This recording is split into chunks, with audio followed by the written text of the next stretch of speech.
Okay, welcome to the third lecture in Bio 1012 course, and today I will be covering the chemical nature of life.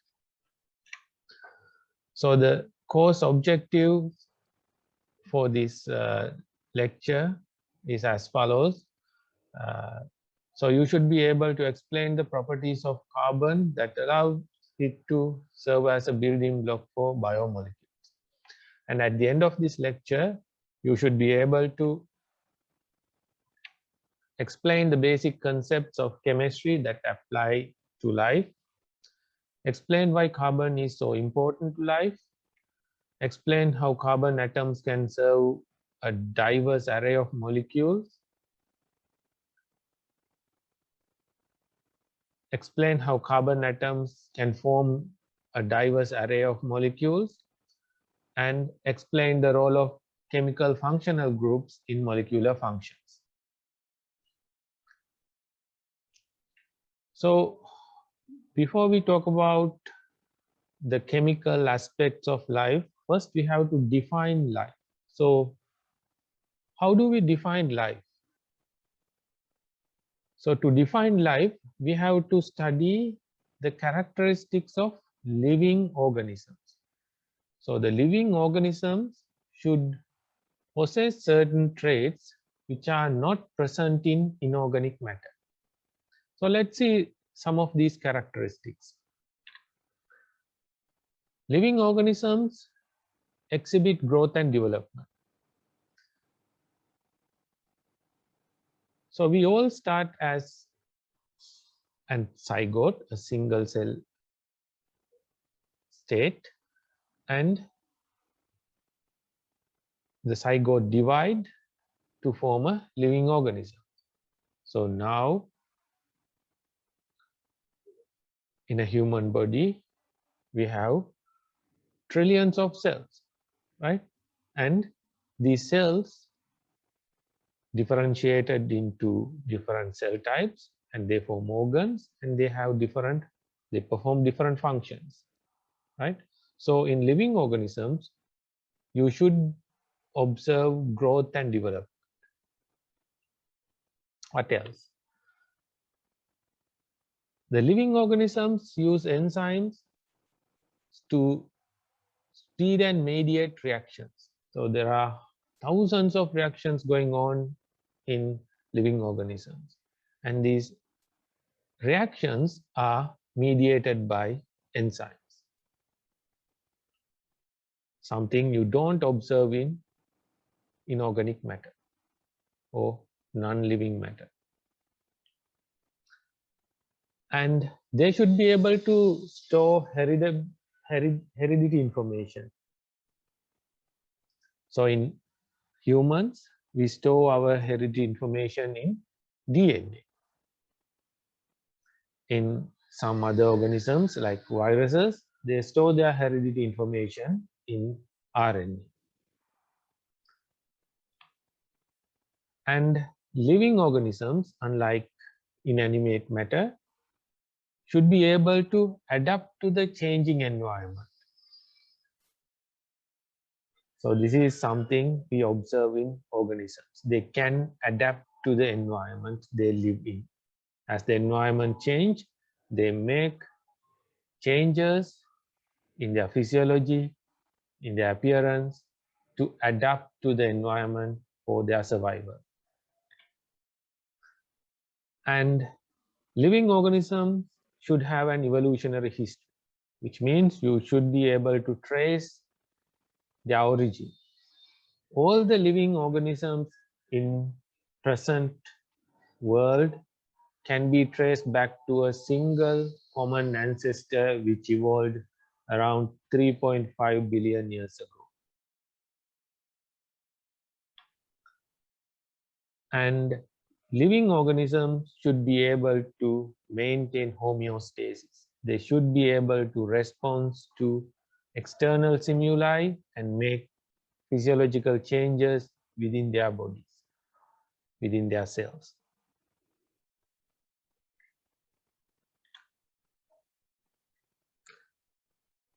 And they should have a cellular organization. The living organisms should be made out of cells. And they should have a cellular organization, which means the living organism should be made out of cells, which something you don't observe in inanimate matter. Then they should be able to reproduce. That's how they continue their progeny. So this reproduction can be either asexual reproduction or sexual reproduction. So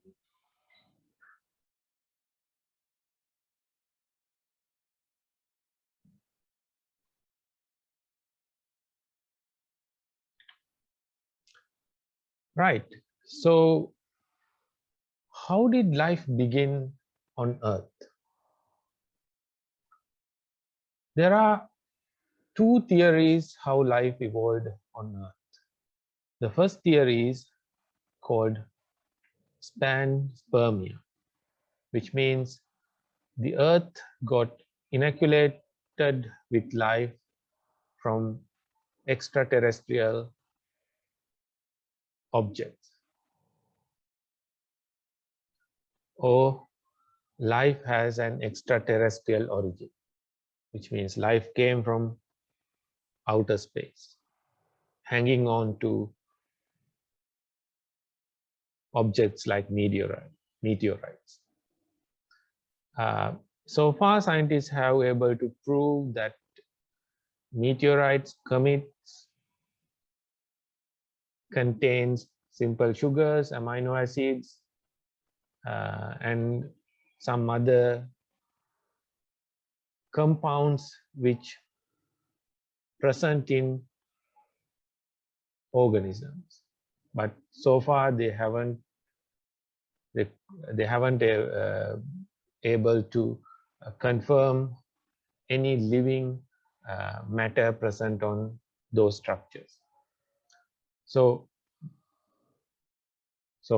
one theory is life came from space, or panspermia, or life evolved on Earth from simple compounds.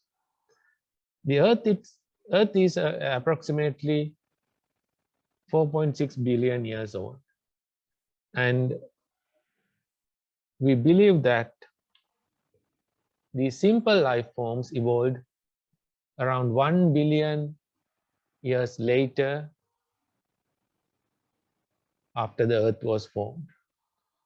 So the earliest life form, or the simplest life, evolved around 3.6 billion years ago.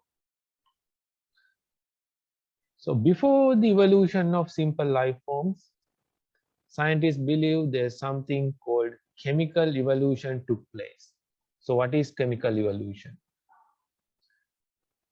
So in order to cells to divide, you need cells.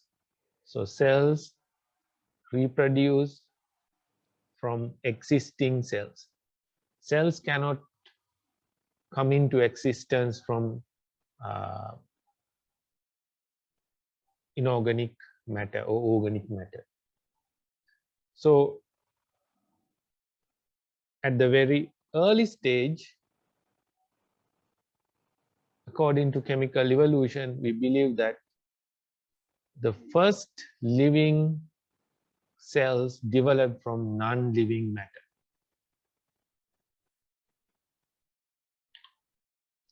First, small organic molecules were formed, and these small organic molecules then converted into macroorganic molecules, and chemical reactions enable these macroorganic molecules to replicate themselves and mediate other reactions, which led to the formation of cell-like structures. So at the very beginning, cells formed from the organization or arrangement of macroorganic molecules, which were originated from the combination of small organic molecules. So if you go back 3.6 billion years or 3,600 million years, by the way, it may stand for million years ago. So this is the eon Archean. And let me move my inlay to the other side. So around when the very first life form evolved, the Earth was totally different from what we observe today. So if you look at the average temperature of Earth around 3.6 billion years ago, it was around 37 degrees Celsius. Okay, on this table on the right hand side, you can see the current conditions, and on the left hand side, you will see the conditions of the atmosphere and the Earth 3.6 billion years ago. Okay, so if you look at the average temperature, it was around 37 degrees Celsius, which is more than twice as warm as today. The day length was only 7 hours. So now it's 24 hours. Around 3.6 billion years ago, it was 7 hours. Why? At the beginning, Earth was spinning at a much faster rate than that of today. So with time, Earth slows down, and now we have 24-hour days. Then if you look at the atmospheric composition, this is important. You will see that similar to today, there was very high percentage of nitrogen gas, 98%. Now it's around 78%. And there were very high amount of CO2, which is 1.2%. Compared to today, it's only 0.04%. Methane, 0.13. Ammonia, 0.53. And argon, 0.36. So if you look at these four gases, nitrogen, carbon dioxide, methane, and ammonia, they were much higher than that of today. And during this period, there were very small amount of oxygen, but now we have around 21% oxygen in the atmosphere. And there were very little amount of water vapor in the atmosphere at that time. And another major difference you would observe if you go back to Archean period is the solar energy. So around 3.6 billion years ago, our sun was very young. It was not running its full capacity at that time. So sun was able to produce only 70% of the energy that we receive today. So we expect the Earth to be almost freezing because of this low solar radiation. But if you look at the average temperature, it was 37 degrees Celsius, more than twice the amount that we experience now. Why? The reason is during that period, there were very high amount of CO2 levels. So you all know CO2 acts as a greenhouse gas. So CO2 helped the Earth atmosphere to trap the solar radiation and warm up the Earth.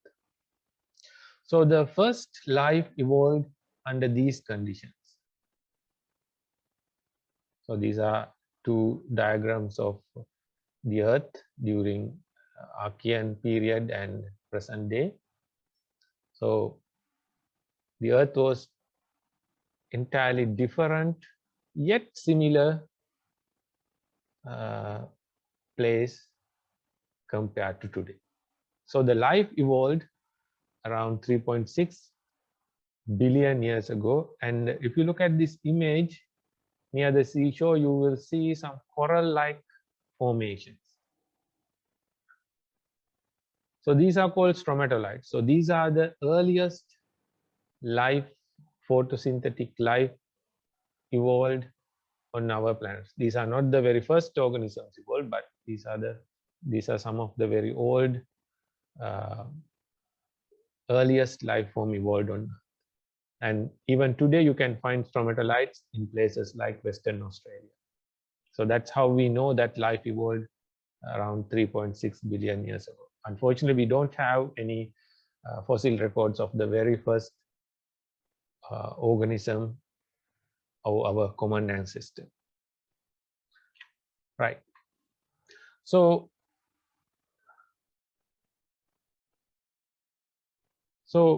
these two scientists, Miller and Urey, thought of studying how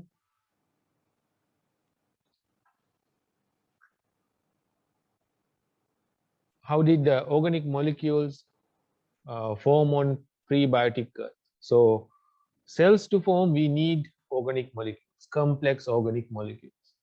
So the complex organic molecules are not present in the environment. They should be made out of simple inorganic compounds. So to study how life evolved, or the very first life evolved, Miller and Urey conducted an experiment. This is a very famous experiment. So what they did was, in 1952, they performed this experiment in a laboratory using this setup, and they recreate the Earth atmosphere 3.6 billion years ago, and they try to simulate the conditions of the Earth, and they studied how simple molecules converted to more complex molecules under those conditions. So what they did was,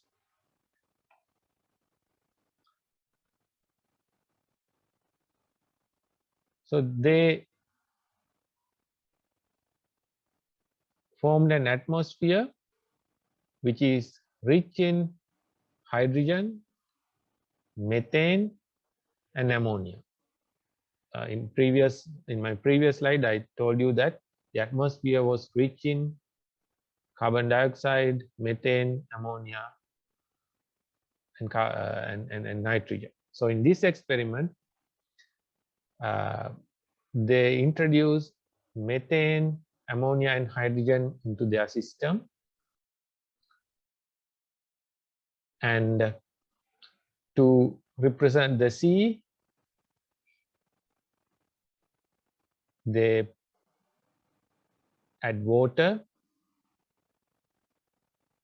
and since the Earth was much warmer than today, and also to replicate the action of volcanoes and hydrothermal vents, they boiled the seawater to produce water vapor, and this also resembles the evaporation.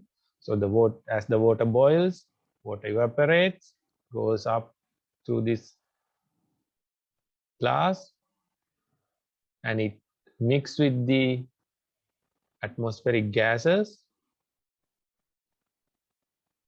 methane, ammonia, and hydrogen. And lightning is another natural phenomena. So to represent lightning, they put 2 electrodes into this chamber and let it spark. They provide an voltage, high voltage, to produce electric arcs, which mimics lightning. Then there was a condenser to cool down the hot gas,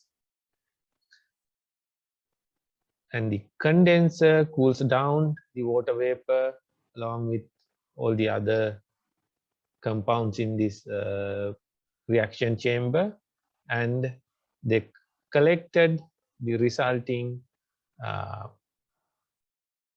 solution. In a way, it resembles rain, and they ran this experiment for 1 or 2 weeks, and they collected the solution resulting from this experiment, and they analyzed that solvent for different compounds. By the way, at the end of the experiment, the resulting solution was brownish in color, right?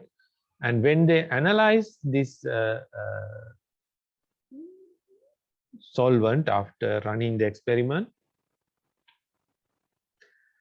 they identified simple compounds like formaldehydes, hydrogen cyanides, and complex molecules like amino acids and hydrocarbons. So the only thing were present in the atmosphere, I mean, in this experiment, were methane, ammonia, and hydrogen plus water. But after the experiment, when they react due to this electric arcs, when they react, they produce simple and complex molecules.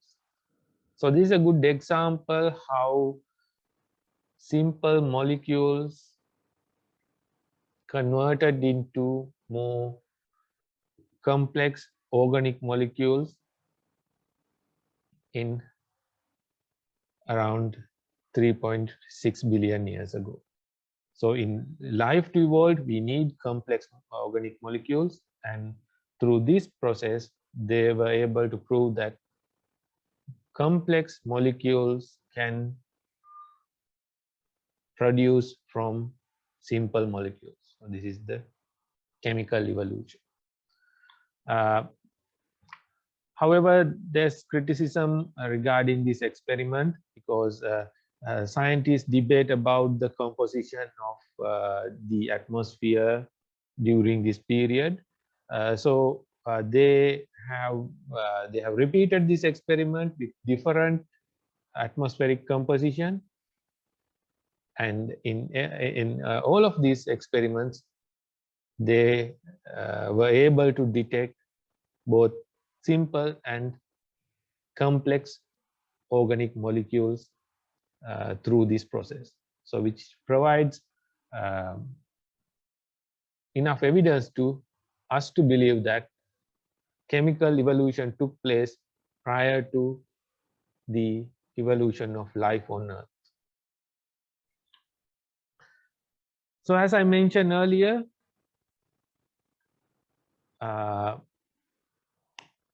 organic molecules either came from extraterrestrial sources,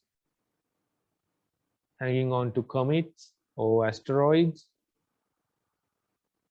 So according to this theory, we believe that life or life-forming molecules evolved elsewhere in the universe, and they kind of inoculate the early or prebiotic Earth.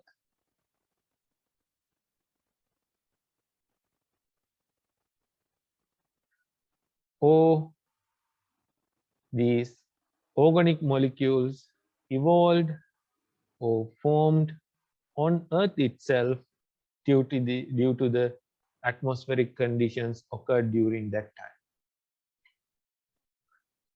And these complex organic molecules gave rise to more complex organic molecules such as RNA. So scientists believe the very first organic complex molecule which able to carry genetic information was RNA. So before the formation of life, now we believe that RNA molecules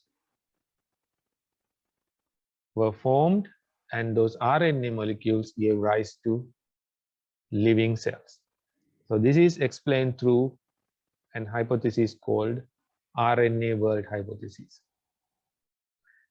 Why RNA? RNA molecules can catalyze their own site-specific cleavage. Cleavage means they can break their RNA molecules at certain places. RNA molecules can make their own copies through base pairing. You know that RNA is a single-stranded molecule. So if you want to make another copy of RNA, you can find matching pairs, matching base pairs, and you can create a complementary copy of the existing RNA.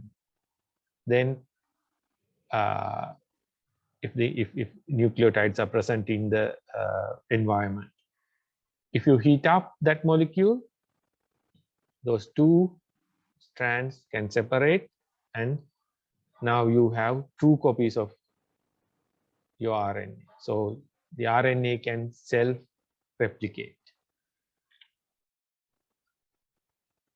And during this self-replication, mutation can take place.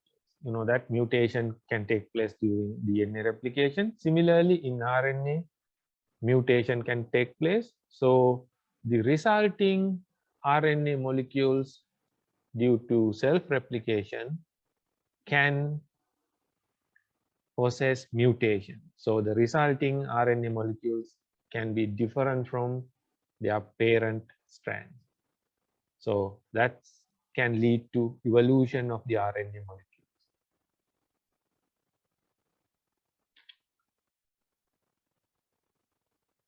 So RNA molecules can code for codons to determine specific amino acids, and tRNA molecules can convey the matching RNA amino acids, sorry, RNA convey the matching amino acids, and catalytic RNA that create peptide bonds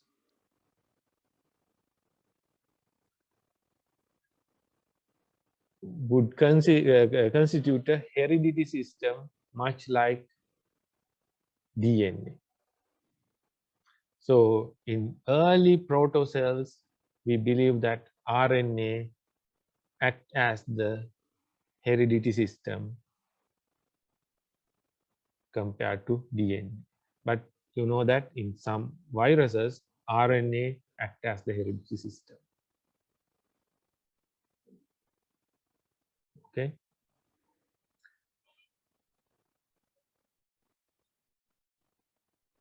If imagine you have strands of RNA in a solution in the environment, and if there are not enough nucleotides to pair up with the bases of the RNA molecule itself can bend and pair its own bases, forming three-dimensional structures. So tRNA is a good example for such molecule. So once they form these loops and other structures, there are unpaired bases, and we call them sticky ends. So these sticky ends can mediate chemical reactions. right? But some point of the evolution, DNA became the more preferred uh, heredity system or molecule that stores genetic information, because compared to the RNA molecule, DNA molecule is much stable because it's double stranded, unlike the um, RNA molecule, it's single stranded. And the complementary DNA strand can act as a template for replication. So at one point, so now we, okay, if I explain chemical evolution and RNA world hypothesis together. First, there were simple molecules on on Earth around. I mean, when the Earth evolved, the Earth was formed. Then around 3.6 billion years ago, these simple molecules were converted to complex organic molecules through natural processes, lightning, hydrothermal vents, volcanic eruptions provided the energy. And then much more complex organic molecules like RNA was formed. Now the RNA has the ability to reproduce itself. Now it's like living organisms. I mean, living organisms, the trait of living organisms is that they can reproduce. So if you can make copies of yourself, so it's like living organism. But I mean, we don't call RNA as living organisms, but you see that similarity, right? Then around these RNA molecules, cell walls, membranes were formed with lipids and proteins, and the RNA managed to survive within these capsules or cells, and they were able to mediate their own reactions and were able to replicate. So now we have something similar to life, or we call them protocells. But since RNA is not a stable molecule to store genetic information, at one point DNA was evolved and DNA become the dominant carrier for genetic information. Right. So now we have a very basic idea how life evolved. And in the next couple of slides, we'll look at the chemical nature of organic molecules which gave rise to life. So first, we should know the difference between elements and compounds. So what are elements? So if I name few elements, carbon, nitrogen, oxygen, phosphorus, chlorine, sodium,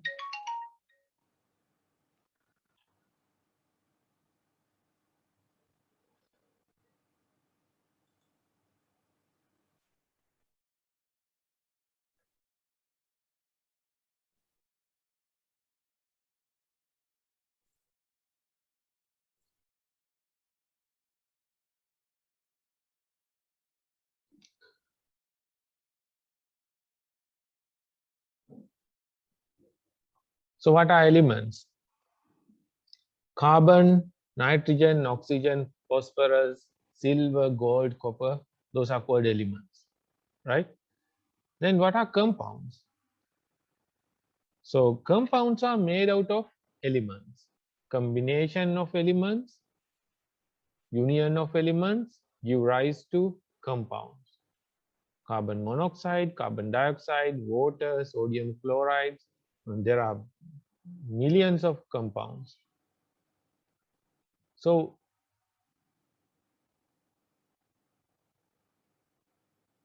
why do we need compounds in living organisms? Do we need elements, certain elements for our functioning?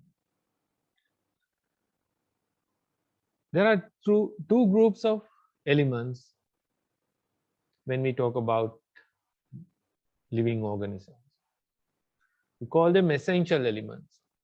So these are the elements that an organism needs to live a healthy life and reproduce.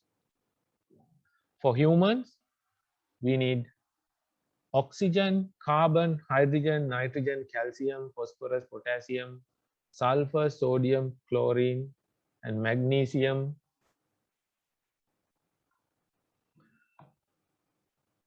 as essential elements.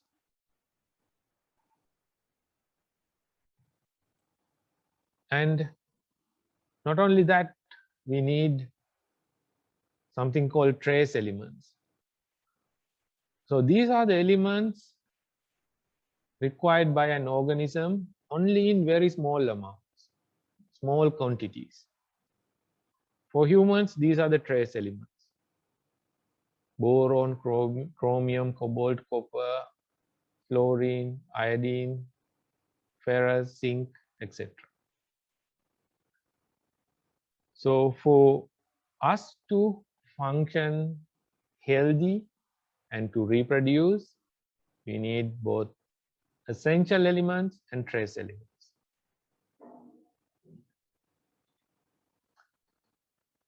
So let's learn a little bit about the elements. So elements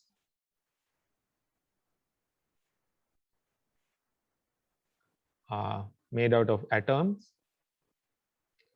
and if you take a single atom, each atom is made out of subatomic particles. So what are the subatomic particles? We have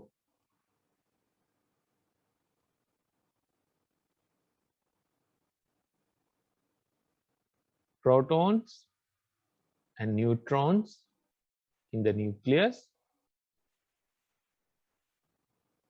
Protons possess a positive charge, neutrons are neutral, and we have electrons. So electrons are circling around the nucleus, and electrons have a negative charge.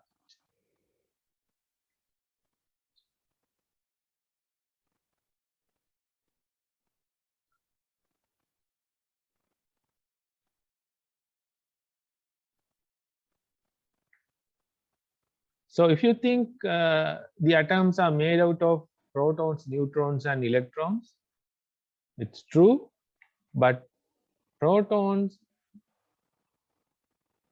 and neutrons are not the fundamental particles. So what are the fundamental particles? So according to the standard model, the fundamental particles are quarks, leptons, which may contribute to the matter, and we have forces. By the way, I'm telling you these things for your general knowledge. You don't have to study these things. Okay? I mean, if you still think the atoms are made out of protons, neutrons, and electrons, I don't think it's enough as university students. And since none of you are following physics, I just want to expose you to certain areas I mean, if you're interested, you can go and study these things. Okay, so quarks and leptons can be divided into 3 generations: first generation, second generation, and third generation. I mean, they have different names. These are up quarks, quarks, down quarks, and here we have electrons, electron neutrinos, muons, muon neutrinos, etc. So if you take the first generation quarks, up quarks and down quarks are the fundamental particles for protons and neutrons. Combination of 2 up quarks and one down quarks forms protons, or combination or union of 2 down quarks and 1 up quarks produce neutrons.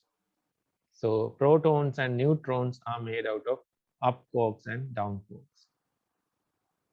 Then we have electrons orbiting around the nucleus. So each nucleus is made out of different numbers of protons and neutrons and different numbers of electrons. Okay, right. So now let's look at atomic number and atomic mass.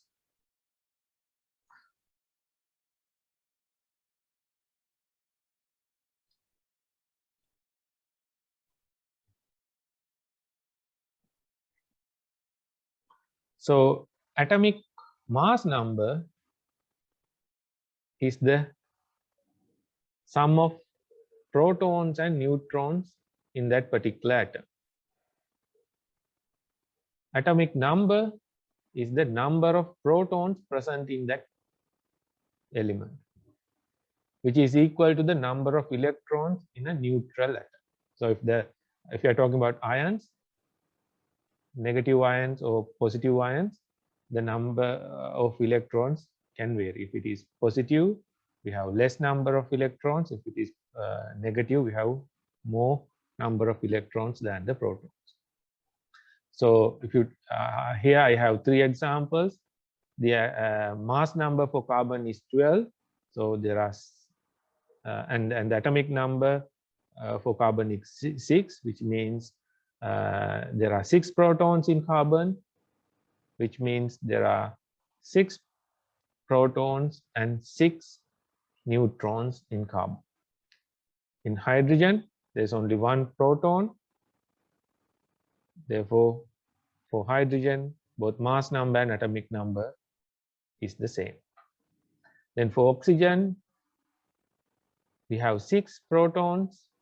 Thus, we have 6 protons and 6 neutrons, which gives 16 as the mass number.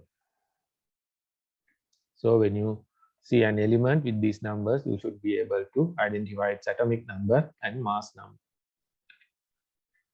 Right, then let's talk about electrons.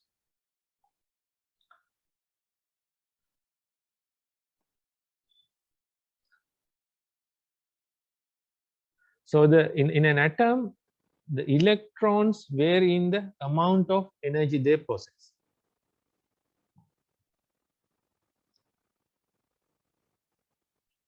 And these electrons orbits around the nucleus, just like the planets orbiting around the sun. And we call these orbits as shells.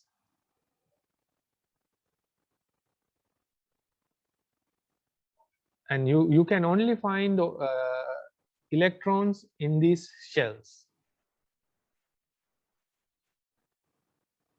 For an atom, there can be several shells. First shell is the closest to the nucleus, and the second shell is uh, further away from the nucleus, then third shell is even further. So as the shell number increases, the distance from the nucleus also increases. So the electrons can be found only on these shells, not in between. So this is like, therefore they have different energy levels. The first shell has the lowest energy level, and the furthest shell has the highest energy level. So if you, the electrons, they are either present in these shells, not in between, just like a staircase. I mean, you have stairs. If you put a ball, roll a ball on a staircase, the ball will jump from one step to the other. You can't find a ball hanging around somewhere in between. I mean, if this is a slope, the ball can be at any position. But if it is a staircase like this one, ball can be on a step at a given point, right? So similarly, the electrons can be found only on these shells, not in between. So electron can exist only on certain energy levels. So these shells are different energy levels.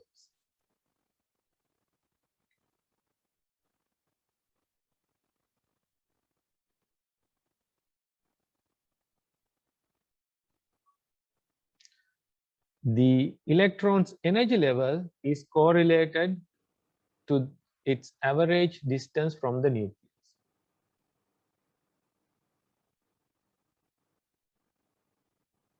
Right, so we have protons in the nucleus, which are positively charged, electrons are negatively charged. Why these electrons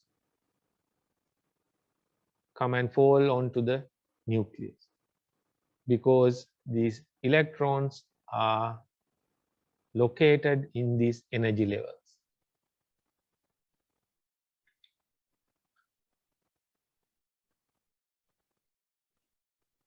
And these energy levels, you have to think this in 3 dimensions. Okay, these are not like 2-dimensional concentric rings. I mean, when we draw these shells on a sheet of paper, we draw them as concentric rings, but you have to imagine these shells as spherical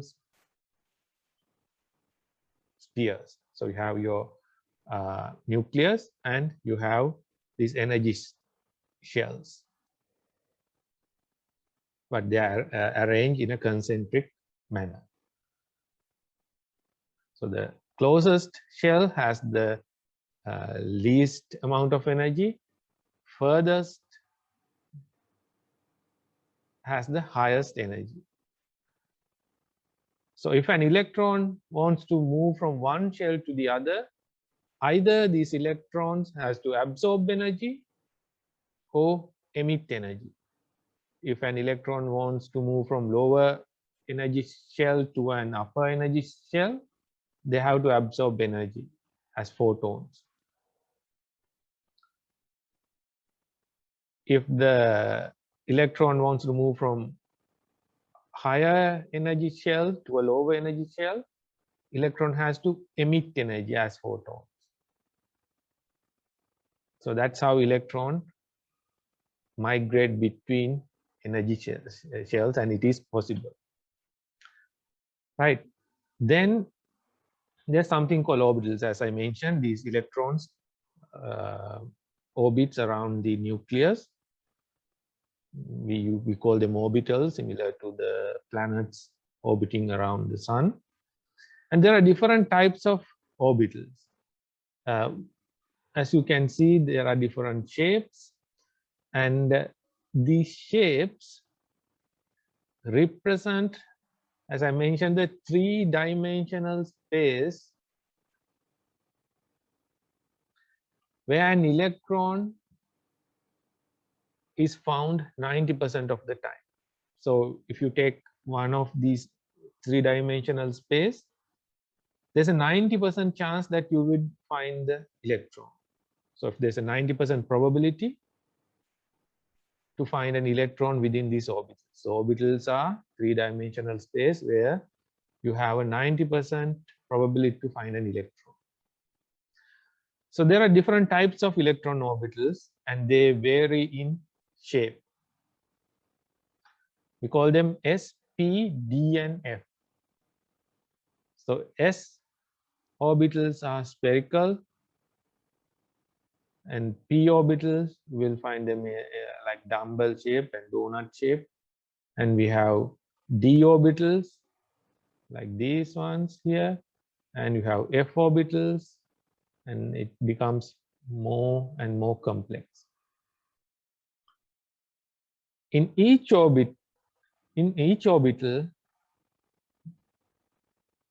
there can be up to 2 electrons. So in a given orbital, you can have maximum of 2 orbitals. Right. So now I will explain a little bit on quantum numbers. There are 4 quantum numbers. Again, you don't have to study these for this course, but just for your knowledge. Okay. The first quantum number is principal quantum number. So which represent the energy levels of the electrons, shells. So here we have our nucleus and we have energy levels. Energy level 1 or first shell, energy level 2, second shell, energy level 3, third shell, and energy level 4, fourth shell. So the principal quantum number can be any integer, 1, 2, 3, 4, etc. So larger the value of n, further away from the nucleus. Yes, the first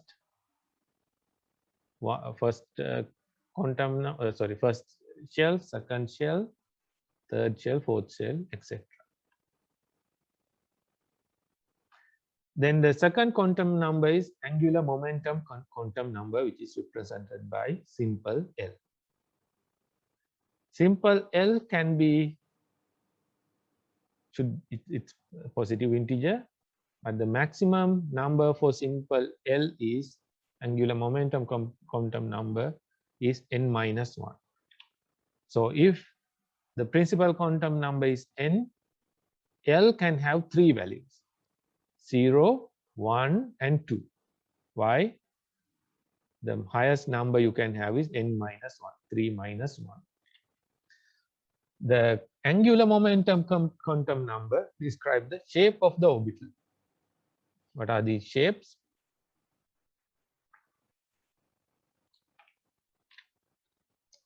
If the L value is 0, you have spherical orbitals. You have spherical orbitals, s orbitals. If the L value is 1, you have p orbitals. If the L value is 2, you have d orbitals. So if the principal quantum number is 3, there can be 3 types of orbitals. 0 represent s orbitals, 1 represent p orbitals, 2 represent L equals 2 represent d orbitals. So higher the quantum number, you can have other orbital shapes as well, like d and f. Then the third quantum number is magnetic quantum number, m sub L. M sub L can have values from negative L to positive L. So if the angular momentum quantum number L is 2, you can have 5 magnetic quantum numbers: -2, -1, 0, 1, and 2. 1, 2, 3, 4, 5. So the magnetic quantum number determines the number of orbitals of a type. Determines the number of orbital of a type per energy level, which means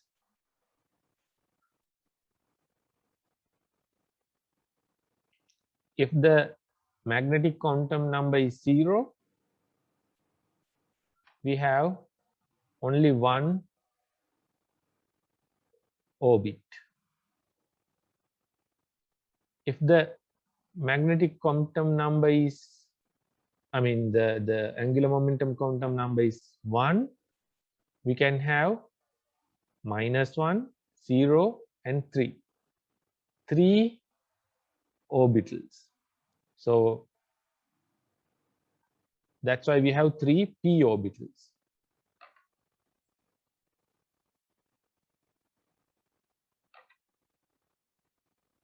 M sub 1 minus 1, M sub M sub L 0, M sub L 1, 1, 2, 3. If the angular momentum quantum number is 0, we have only one orbit. So this S orbit, there's only one S orbit. There are 3 p orbits, and if L is 2, we can have up to 5 orbits. -2, -1, 0, 1, and 2. 1, 2, 3, 4, 5. That's why we have 5 d orbitals. If the L value is 3, we can have 7 types of orbitals. That's why we have 7 f orbitals. Right, then the last quantum number is the spin quantum number. This is very simple. It has only 2 values: -12 or +12. M sub S. We know that a given orbital can hold up to 2 electrons, and these 2 electrons will have opposite spin values, either +12 spin value or -12 spin value. So if there are 2 electrons in this orbit, it can be either +12 or -12. You can't have 2 electrons with +12 or -12 or the same spin value. All right, let's summarize this. So if n is 2, principal quantum number is 2, the angular momentum quantum number can be either 0 or 1.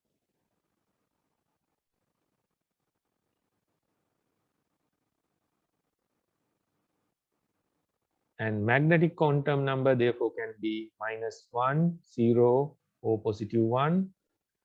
And we can have spin quantum number -12 or +12. So when L is equal to 0, we have S orbital, and S orbital can have 2 electrons. When L is 1, we can have 3 orbitals, 3 p orbitals, and in each p orbital there can be up to 2 electrons, again with +12 and -12 spin values. So for a given electron, you can have a unique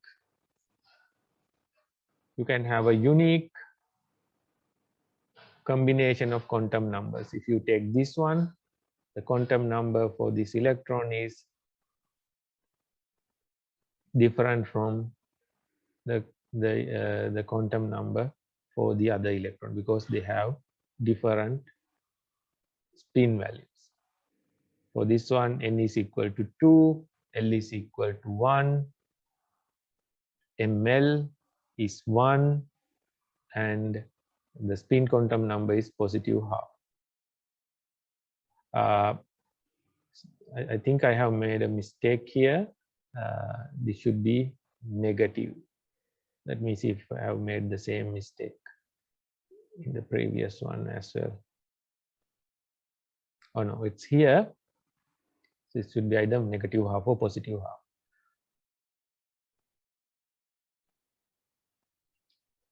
Okay, let me make that correction here itself.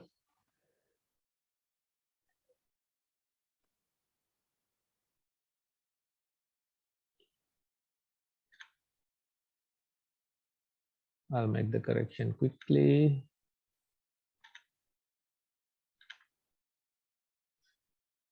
Okay.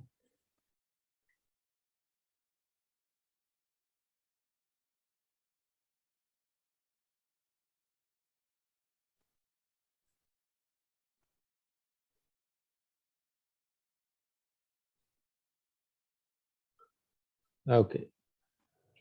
So spin quantum numbers should be either negative half or positive half.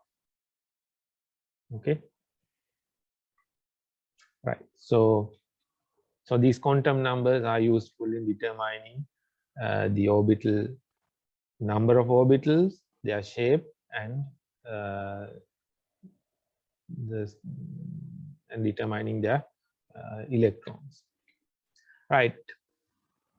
So here we have an electron distribution diagram of calcium.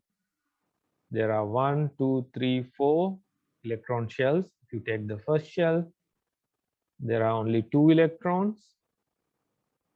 So we have one s orbital here. Then in the second shell, we have 1, 2, 3, 4, 5, 6, 7, 8 electrons. And in the second shell, we have 2 orbitals, s2s orbital and 2p orbital. 2s have 2 electrons, 2p can have 6 electrons, altogether 8 electrons. Then in the third shell, we have 3s, 3p, and 3d. And on the fourth shell, we have 4s, 4p, 4d, and 4f orbitals. Okay. Right. Now let's assign electrons to different shells for calcium. Okay. So this is called electron configuration. So in the first shell, we have one s orbital. Then in the second shell, we have 2 orbitals, 2s and 2p. Then in the third shell, we have 3s, 3p, and 3d. And in the fourth shell, we have 4s orbital. So those are the only orbitals we need. Actually, we don't need 3d as well. These are the orbitals we need to represent the electron configuration for calcium. Right. So Aufbau principle explain how electrons are filled into orbitals, and according to Aufbau principle, electron first fill into lower energy levels before they occupy the higher energy level. So in calcium, electron filling start at first 1s orbital, then 2s orbital, then the next energy level is 2p. So according to Heinz rule, when electrons are filled into orbitals of a certain subshell, first they get filled by 1 electron each, then only they pair up. Okay, so then so what's the atomic number of calcium? It's 20. So we need to fill 20 electrons. So far, how many do we have? 2, 4, 6, 10, 11, 12, 13, 14, 15, 16, 17, 18, 19, 20. So that's how electrons are filled into different shells of calcium metal. So you can write this down like this. 1s2, there are 2 electrons, 2s2, 2 electrons, 2p6, 1, 2, 3, 4, 5, 6, 2s2, 1, 2, 2p6, 6, and 4s2, 1, 2. So up to here, this represents the electron configuration of argon. So this is the noble gas in the previous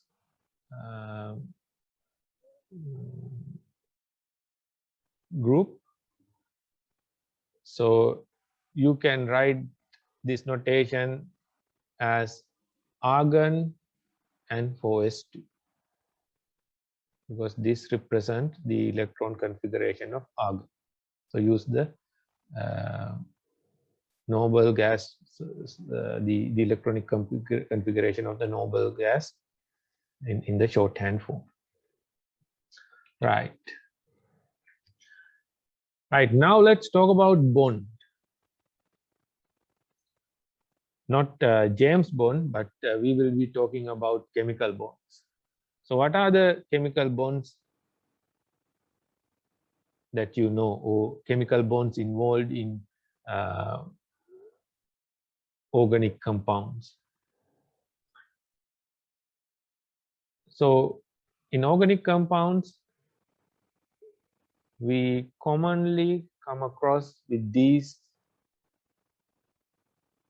chemical bonds. First one, covalent bonds. There are 2 types of covalent bonds: non-polar covalent bonds and polar covalent bonds.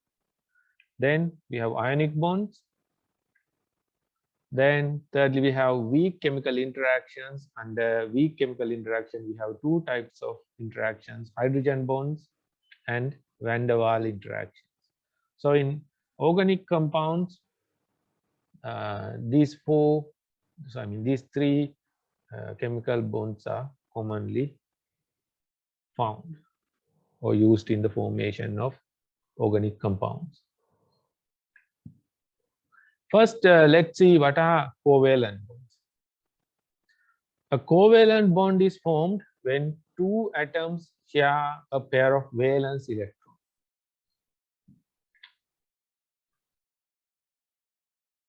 There are 3 types of covalence: single bonds, double bonds, and triple bonds. So in single bonds, the 2 atoms share only 1 pair of electrons.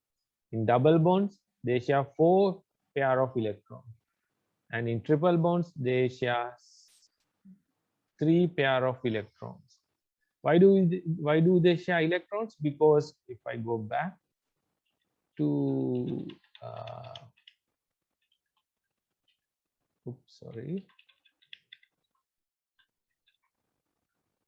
if I go back to this diagram, you can see that if we are talking about second shell, we need 8 electrons to complete that shell. If it is the first shell, you only need 2 electrons. If it is the second shell, you need 6 electrons. If it is the third shell, you need 10 plus 6 plus 2, 18 electrons.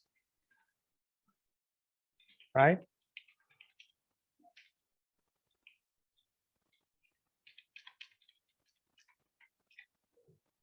So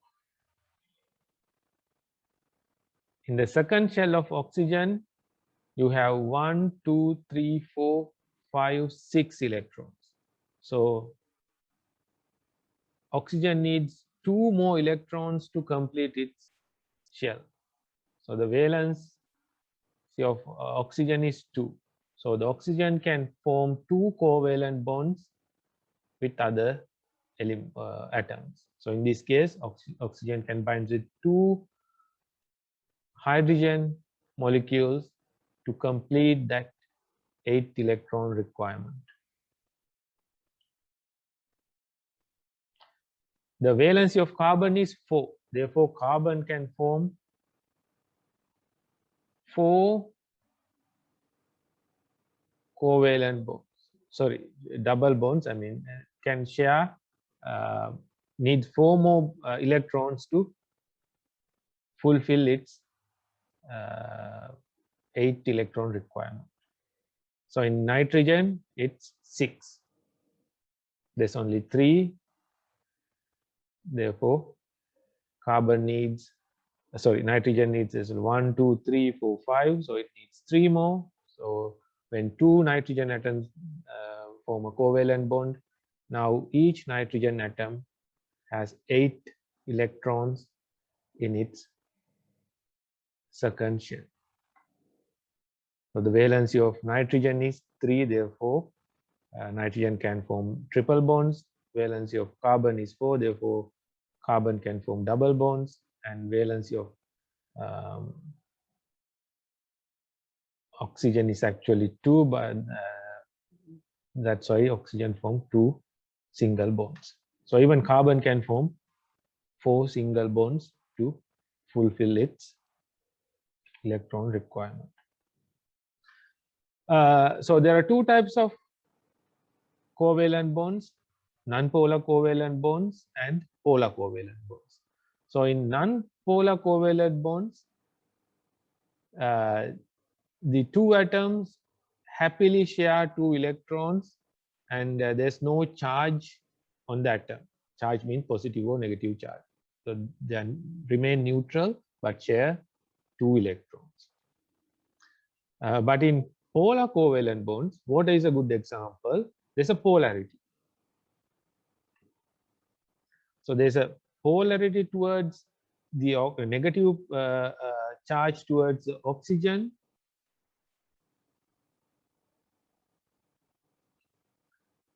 a partial negative charge towards the oxygen, because oxygen has high density of electrons compared to hydrogen. Hydrogen only have, 1. So when it shares with the oxygen, hydrogen develop a partial positive charge. Therefore, the electron cloud is attracted towards the oxygen atom. So in such molecules, a polar covalent bond is formed. Then the second type of bonds you can find in organic compounds is ionic bonds. So an ionic bond is formed when 2 oppositely charged ions are attracted to each other. For example, the bond formed between sodium and chlorine can be considered as an ionic bond.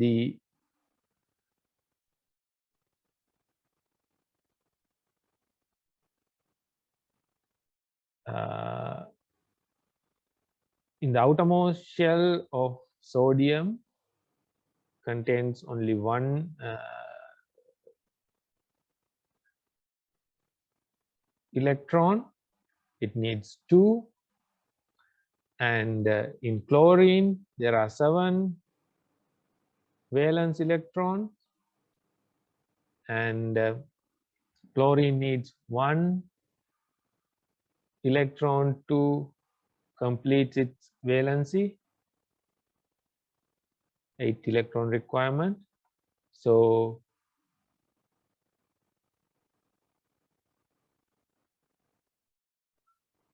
the valence electron of the sodium is transferred to the chlorine to form the ionic bond.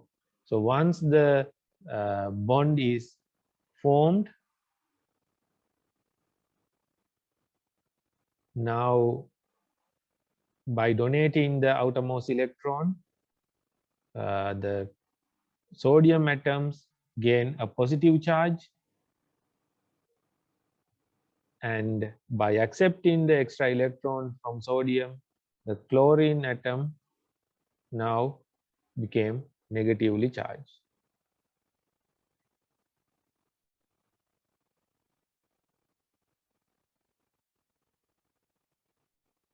So now we have a bond between two oppositely charged ions, sodium plus and chlorine minus. So ionic bond is formed when two oppositely charged ions are attracted to each other. Then we have weak chemical interactions. First one is hydrogen bonds. So hydrogen bond is an attraction between a hydrogen atom carrying a partial positive charge and an electronegative atom carrying partial negative charge.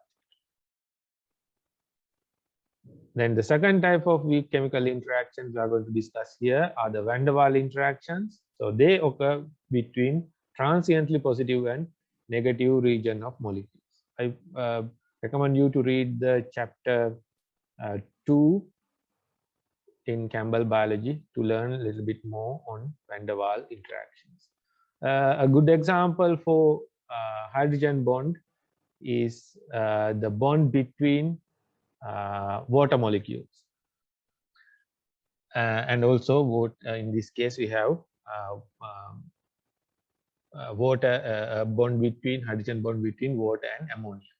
So in ammonia we have partial negative charge on the nitrogen atom and partial negative charge here on the hydrogen atom, because these are polar covalent bonds, and these positive and negative charge attracts each other, forming hydrogen bonds. Where else you have hydrogen bonds in biological system? A good example would be DNA molecules, right? So the two double strands are bound to each other through hydrogen bonds. Okay, I'll leave this to you to read later. It's a gossip about chemical bonds. Right.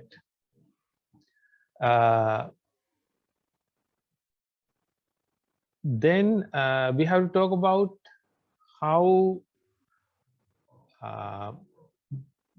shape of a molecule is determined by position of its valence orbitals. The position of the valence orbitals can determine the shape of molecules. So if you have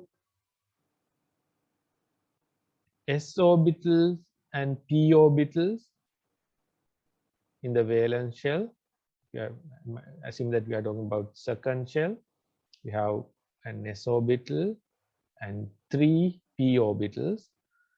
These s and p orbitals hybridize to form 4 hybrid orbitals. So s and p join to form 4 hybrid orbitals. And the result is we have tetrahedron structure when the s orbitals and p orbitals hybridize.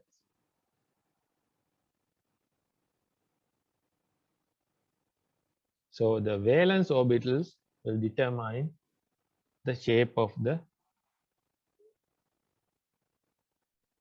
molecule.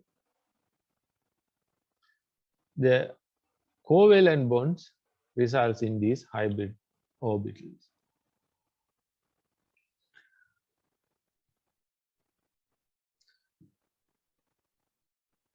So now we know that position of hybrid orbitals determine the shape of molecules.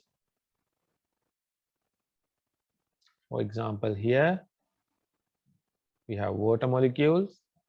So they form covalent, polar covalent bonds, and There's an angle of 104.5 degrees between the two hydrogen molecules. But if you look at the 3D shape of the water molecule, you will find tetrahedron shape, because on oxygen we have two pairs of unbound electrons, one here, one here. So these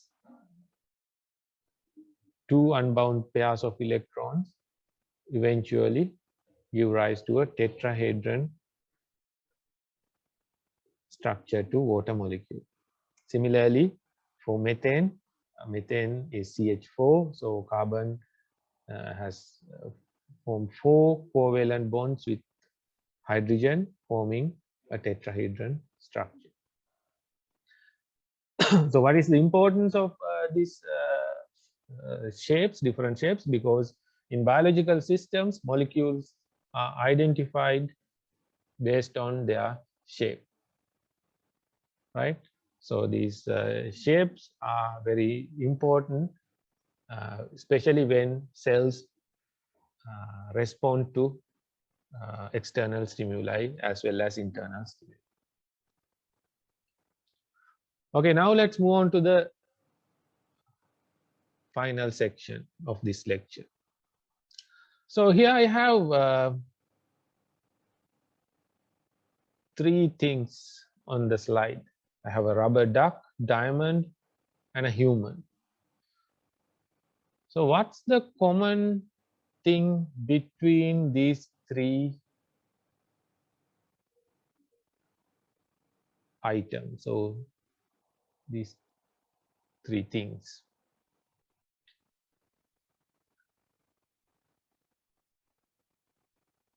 They all contain carbon as the main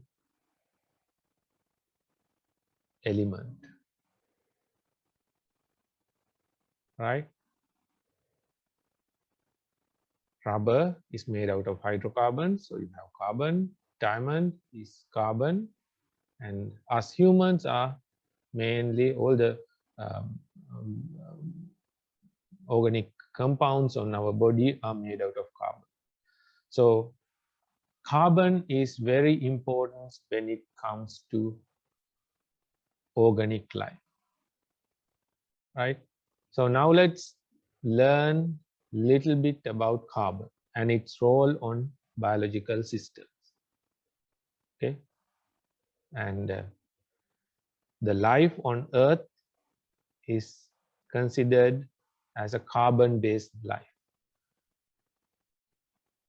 Okay, right. So atomic number of carbon is 6 and mass number is 12, and carbon can form molecules that are large, complex, and varied, which makes the carbon a very important molecule which gave rise to life. What else? Carbon is the element which life is based on, because every life on Earth contains carbon. It enters the biosphere through the action of producers during photosynthesis. CO2 is entered into the atmosphere. It's the backbone of the most vital complex organic compounds in organisms like proteins, DNA, carbohydrates, and it accounts for the enormous variety of biomolecules. So this variety and complexity comes from the properties related to carbon. So the electron configuration of carbon is helium 1s, 2s, 1s2, 2s2, and 2p2. It has 6 electrons. There are 4 valence electrons, which means carbon can form 4 bonds to complete its 8 electron requirement. It can form bonds in 4 directions, which allows carbon to form large complex molecules. I mean, if all bonds are formed in one direction, the compound can only formed in one direction. But if you can form bonds in all 4 directions, you can make very large complex molecules. In organic molecules, carbon form covalent bonds, either single or double bonds. And carbon in organic molecules frequently form bonds with elements like hydrogen, oxygen, nitrogen, and other carbon. So if you look at organic compounds, you will find carbon binds to these 4 elements very frequently. That doesn't mean the carbon binds with other molecules, but frequently carbon binds with these 4 elements, I mean, including carbon, these 3 elements. So let's see the formation of bonds with carbon. Carbon can form single bonds, double bonds, and in a given molecule, carbon can form both single and double bonds. So here I have methane, carbon dioxide, and urea. So I'll give you like a couple of minutes to draw their chemical structures. I mean, you can pause the video and draw their chemical structures. Then I'll show how carbon forms single bonds and double bonds, and both single and double bonds in these molecules. Okay, so let's take methane. So you have carbon in the center. Carbon has 4 valence electrons, therefore it can form 4 bonds. Methane is CH4, so carbon can form covalent bonds with 4 separate hydrogen atoms, completing its valency. And in the case of carbon dioxide, carbon can form 2 double bonds sharing 2 pairs of electrons with each oxygen. Again, carbon can complete its 8 electron requirement. Now let's look at urea. So in urea, we have 1 carbon atom. Carbon forms double bond with oxygen, and there are 2 nitrogen atoms. So now carbon has completed its 8 electron requirements, 1, 2, 3, 4, 5, 6, 7, 8. And nitrogen has 3 valence electrons. Therefore, nitrogen binds with 2 other hydrogen atoms to 2 covalent bonds, completing its 8 electron requirement. So this is the urea molecule. So you can see in a urea molecule, carbon is forming double bonds as well as single bonds.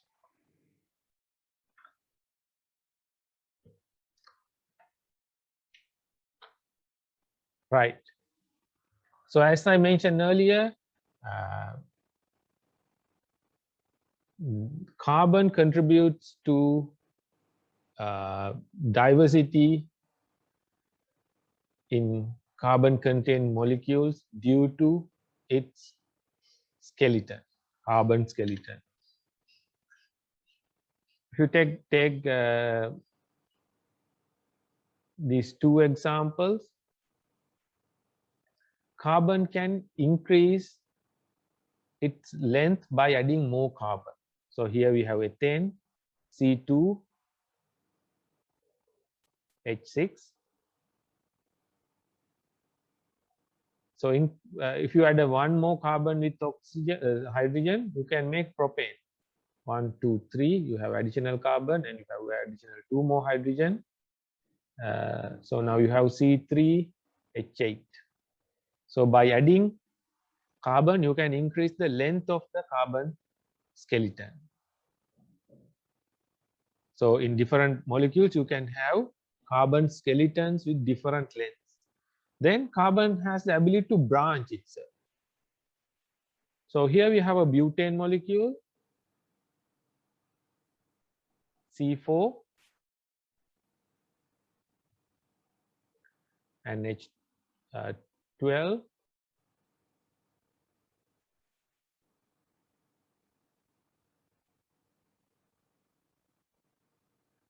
Sorry, C4H10, 6, 6. Sorry. Yeah, 3, 6, 8, 9.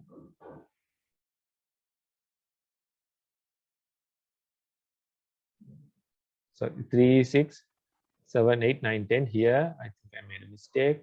It should be 3, C3H8, and here C4H10.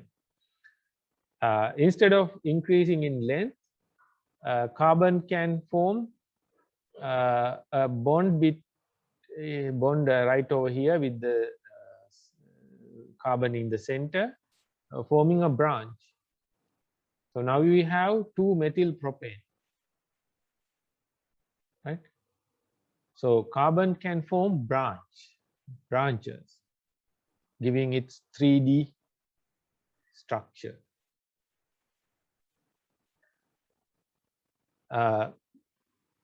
Again, carbon can form double bonds, and the position of the double bond can also vary, which gives variation to carbon containing molecules. So in the first case, if you take butene, here we have one butene, the double bond is between the first and second carbon, and we have 2 butene. Now the double bond is between the second and third carbon.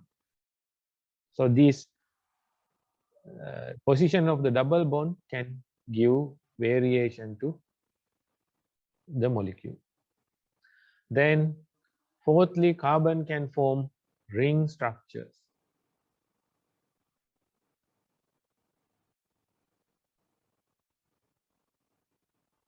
So here we have cyclohexane,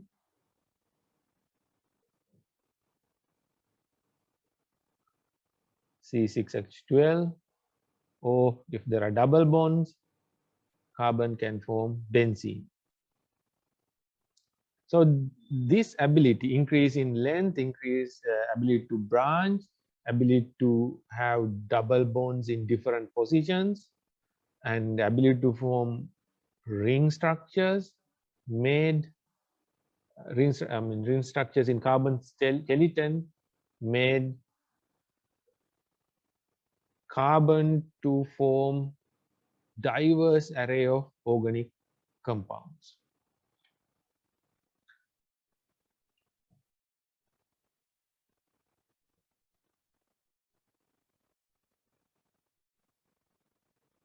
So when we talk about molecules, we have to talk about isomers.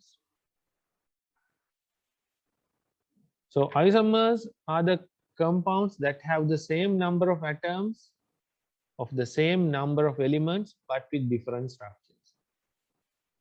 Here we have an example,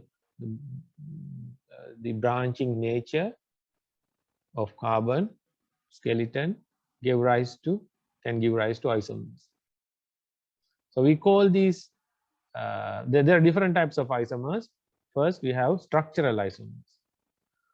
So isomers can give rise to different properties to molecules. So in structural isomers, they differ in the covalent arrangement of their atoms.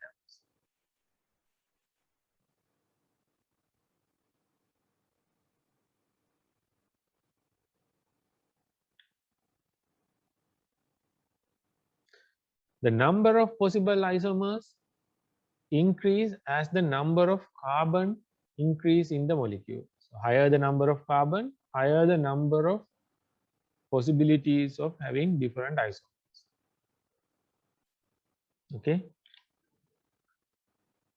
The structural isomers can also depend on the location of the double bond as well. Not only the number, the location of the double bonds. Then we have something called cis-trans isomers.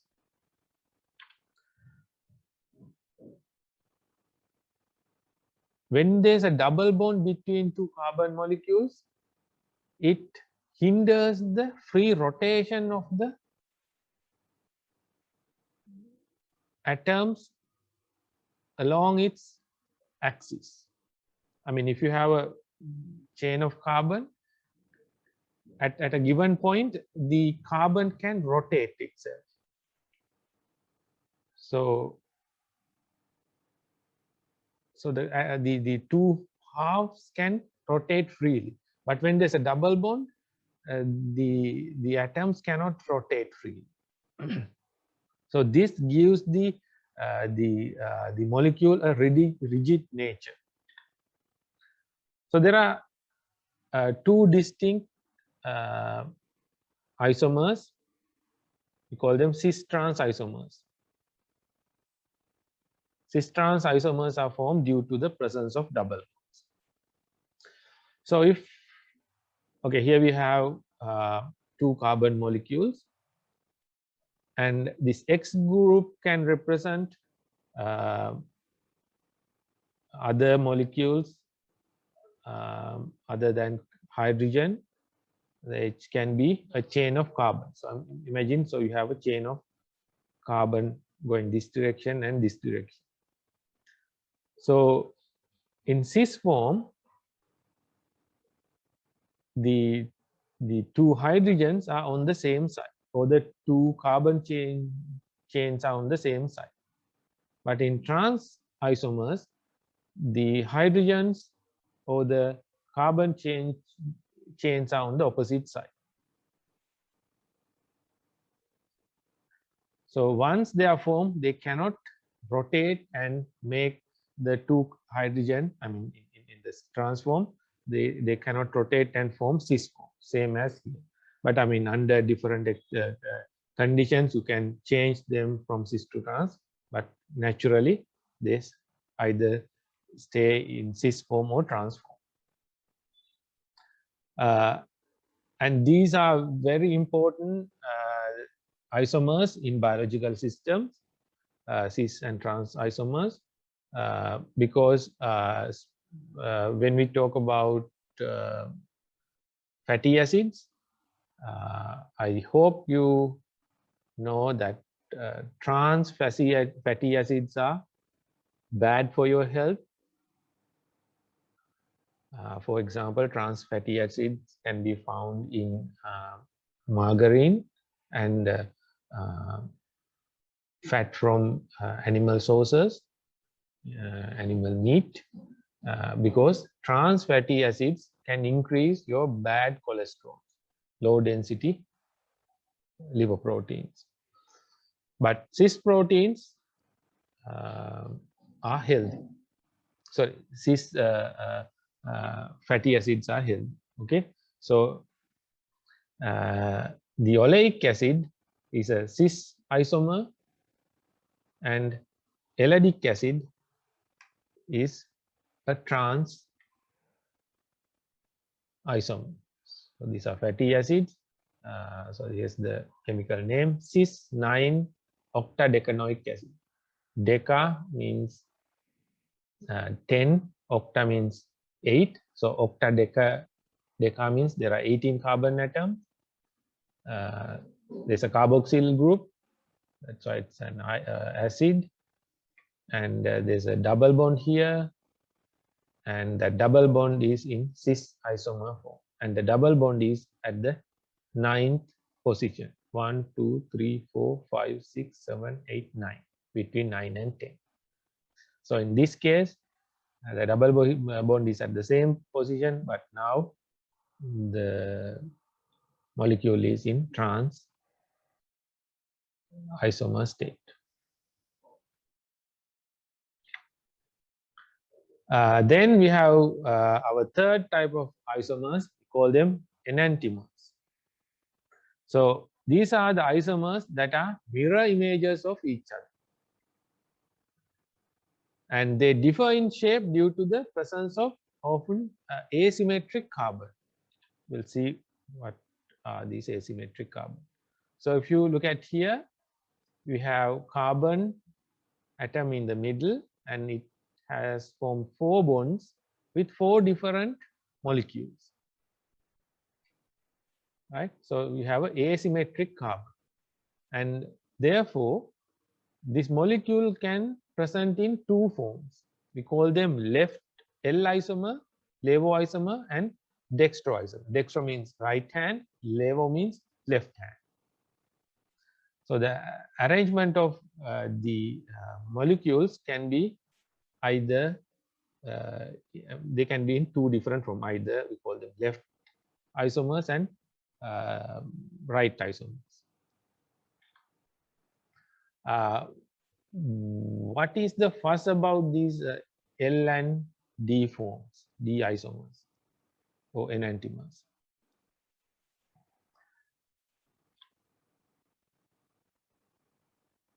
If you take methamphetamine,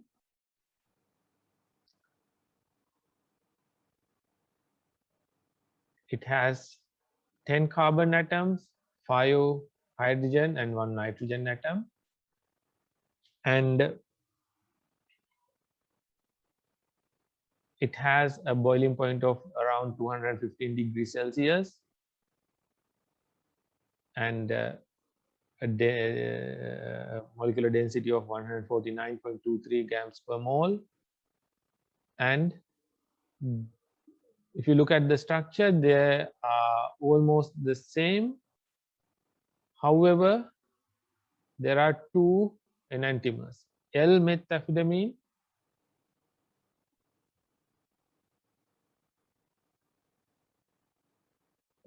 and D-methamphetamine, levomethamphetamine and dextromethamphetamine.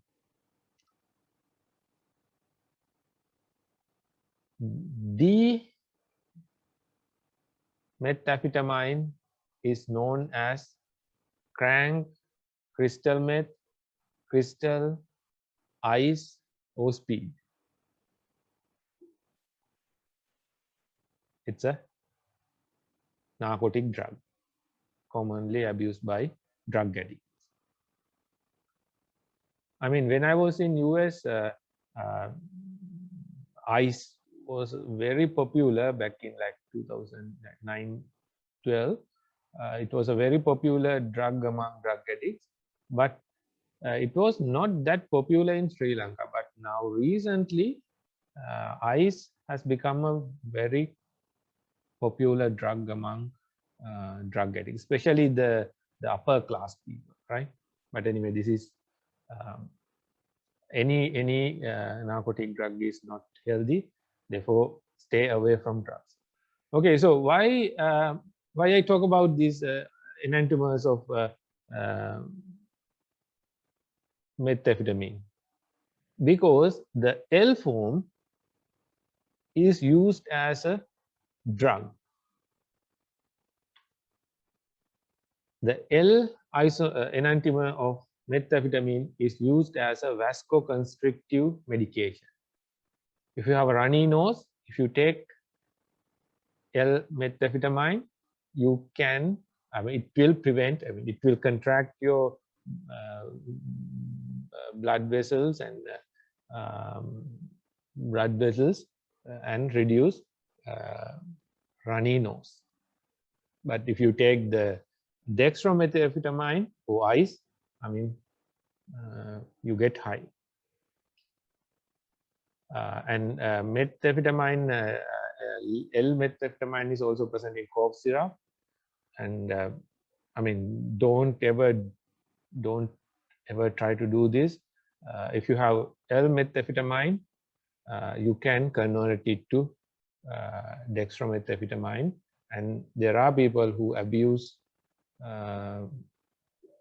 L-methamphetamine. If you take levomethamphetamine in large doses, again you can get high, but don't do it. Okay, right? So isomers are important because they have different actions or level of actions and different properties based on the type of the enantiomers. Okay.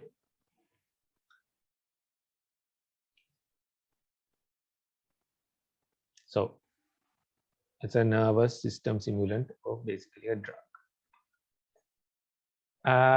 Then the chemical groups in organic molecules also contributes to its function.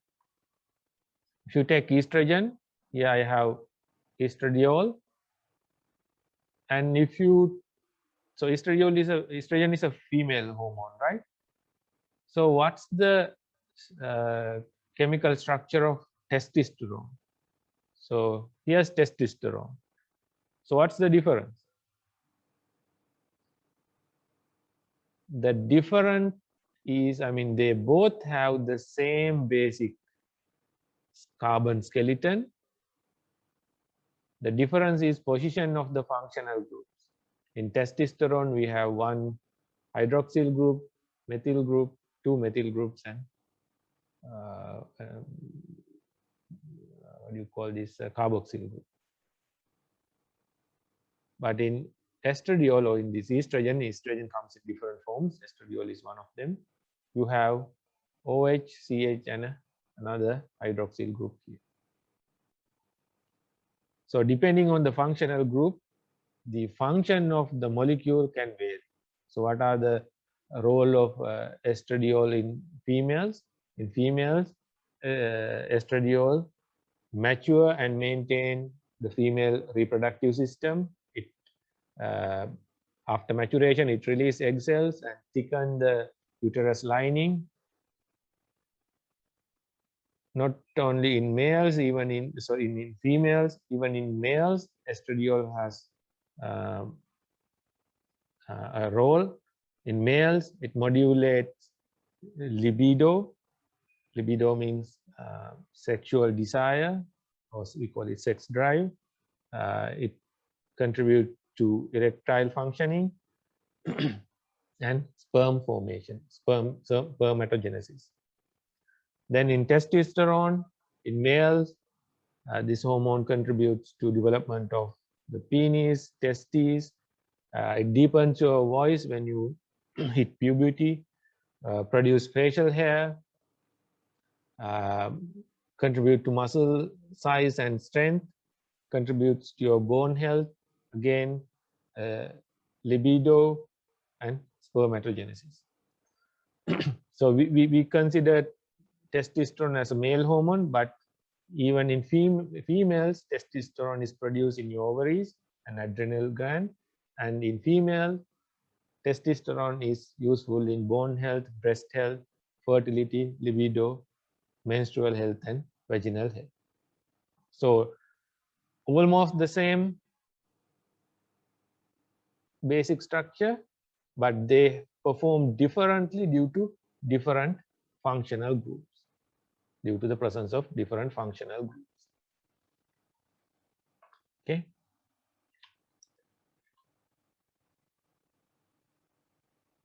So these functional groups are the chemical groups directly involved in chemical reactions. There are 7 chemical groups in biological processes. Here are the 7: hydroxyl, carbonyl, carboxyl, amino, phosphate, sulfhydryl, and methyl. And out of these 7, 6 are chemically reactive and 5 are hydrophilic. Therefore, they can increase the solubility of organic compounds in water. Organic compounds are hydrophobic. Because of this solubility of these functional groups in water, organic compounds which they present can be soluble in water. and the methyl is not a reactive functional group, but it recognizes as a, it serves as a recognizable tag. So certain molecules are identified based on the presence of a methyl group in certain locations. So here are few examples. So you will find hydroxyl groups in alcohols,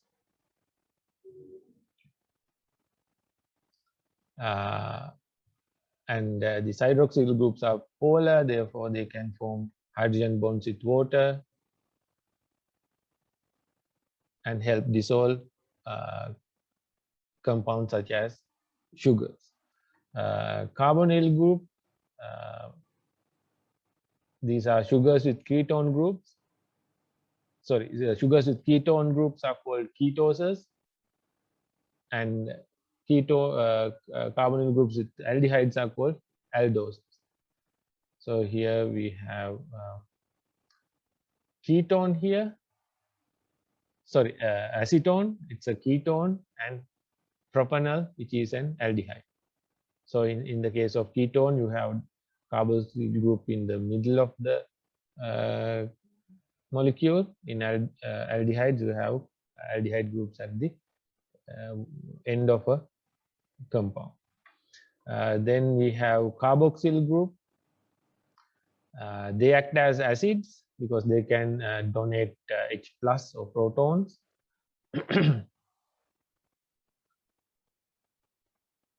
So we call them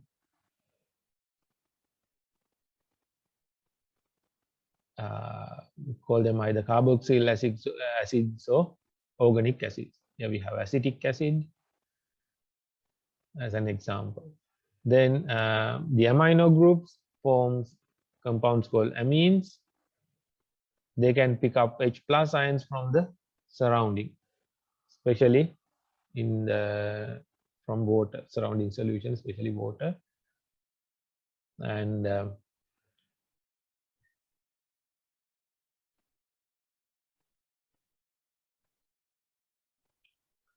in glycines, we have amine group as well as a carboxyl group. Glycine is an amino acid. Then we have sulfhydryl group. Good example would be thiol. We call them, thiols. And an example would be cysteine, a sulfur containing amino acid.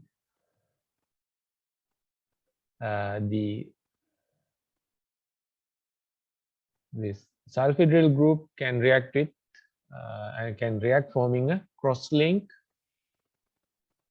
that stabilize proteins. Okay, protein structure.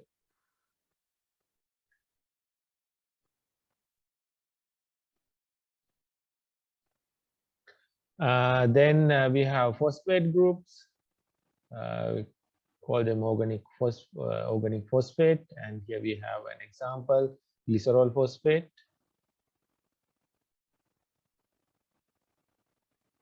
And it's used in many chemical reactions, and the phosphate group contributes a negative charge,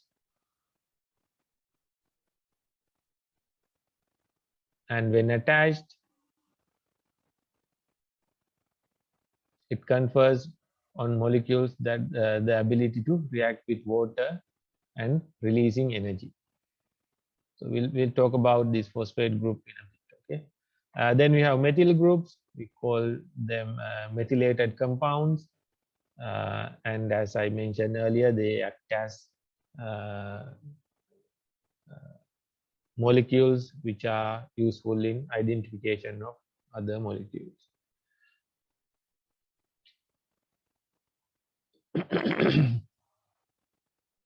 So here we have 5-methyl cytosine.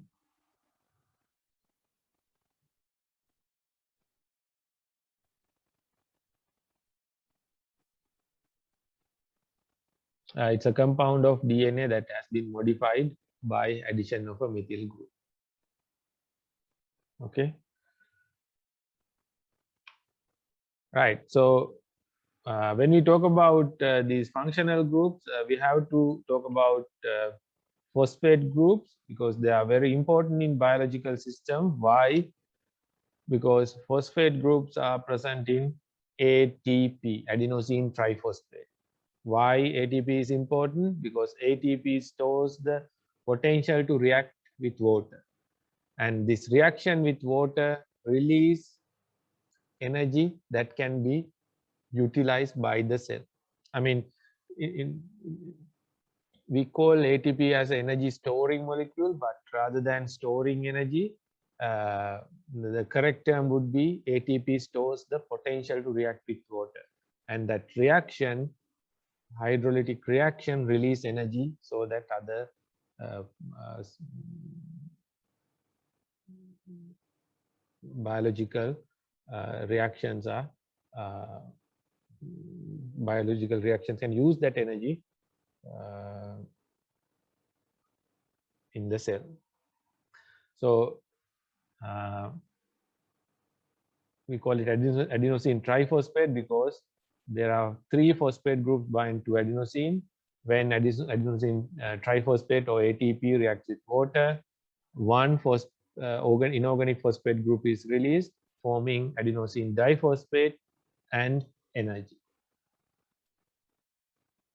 Okay, so that's these phosphate groups are very important in biological system as they store the potential to react with water and act as the again, if I say, energy source in biological systems.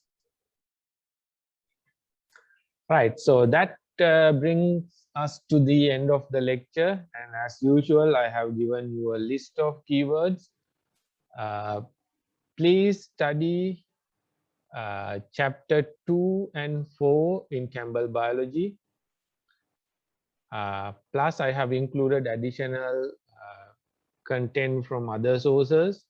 I don't want you to read on those things like, for example, origin of life, things like that. Whatever in the lecture is more than enough.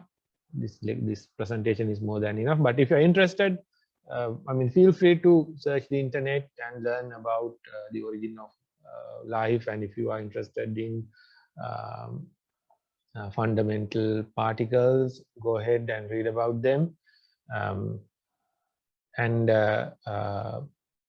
So in this lecture, we covered the chemical nature of life and importance of carbon in organic compounds and as well as in life. And I didn't cover one other very important molecule, which actually the key to life, which is water. What I'm going to do is I'm going to assign an assignment, which is you have to read chapter 3 in Campbell Biology, which is on water, and I will test you in a quiz. Okay, so you are required to read chapter 2 as well, which is about water and its role in formation and continuation of life. Okay, so that's it for today. And I'll see you on next week. Bye.